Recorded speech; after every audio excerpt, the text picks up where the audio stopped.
Hey guys, it's Technology Nerd here with the review of the Logitech G710 Plus keyboard.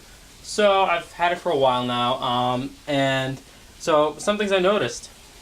So here we have the keyboard fully lit, totally lit, illuminated. So we have these two buttons right here. So what these will do is actually dim the lights. So this one over here actually dims the lights for all the keys except the arrow keys and the WASD. So your standard movement keys. You can also dim those too with this other button. Shut them completely off.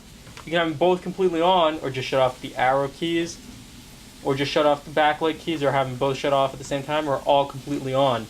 So it's up to you. Maybe you don't like all the keys lit and you just need the arrow keys lit, or you like your arrow keys lit up more than your other keys. So that's one of the nice things I noticed.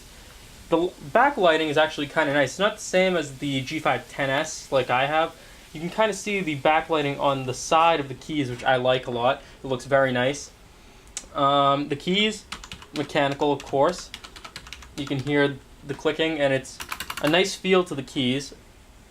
You have your profiles right here, your M1, M2, M3 profile. Over here's the button to shut off or on gaming mode, and that'll disable the profile, disable the Windows Home button if that's on. If that's off, you can use the Windows Home button.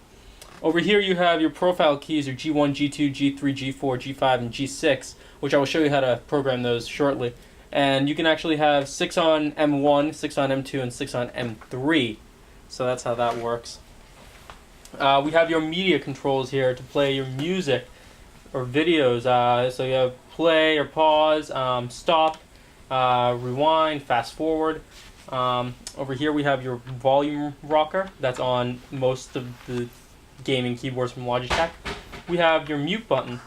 Over here we have the numpad. All these keys feel very nice, by the way. This little another part of the G series that I keep on mentioning is that your palms don't stick to the material that's made. It's a nice coating that if you sweat, you don't stick to the keyboard. So Logitech does a great job with that. We're actually going to go ahead and go to the gaming software now and take a look at that.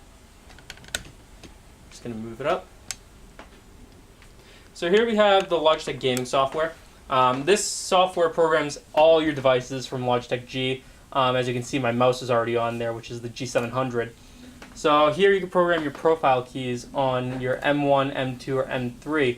So right now we're on M1, and right now they're set to Quick Macro 1, and then the G5 and G6 are Quick Macro 9 and 8. But for every different profile M button, you have a different profile. So actually for M2 you can set the profile keys to Portal. And I'm assuming it should, so you can add those profile keys from this drag. Some games already have their pre-distinguished profile keys already built in, and Logitech gaming software will notice if you have that game installed and put it into the profiles. So that's also another thing that's awesome. I believe not on this keyboard.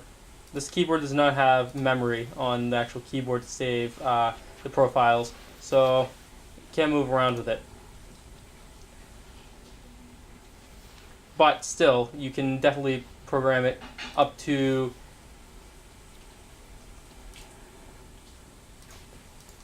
many different ways, 18 different profile keys if you really think about it. So we just go back home. And once again, this keyboard is very, very nice. I do like the look of it, how it is illuminated.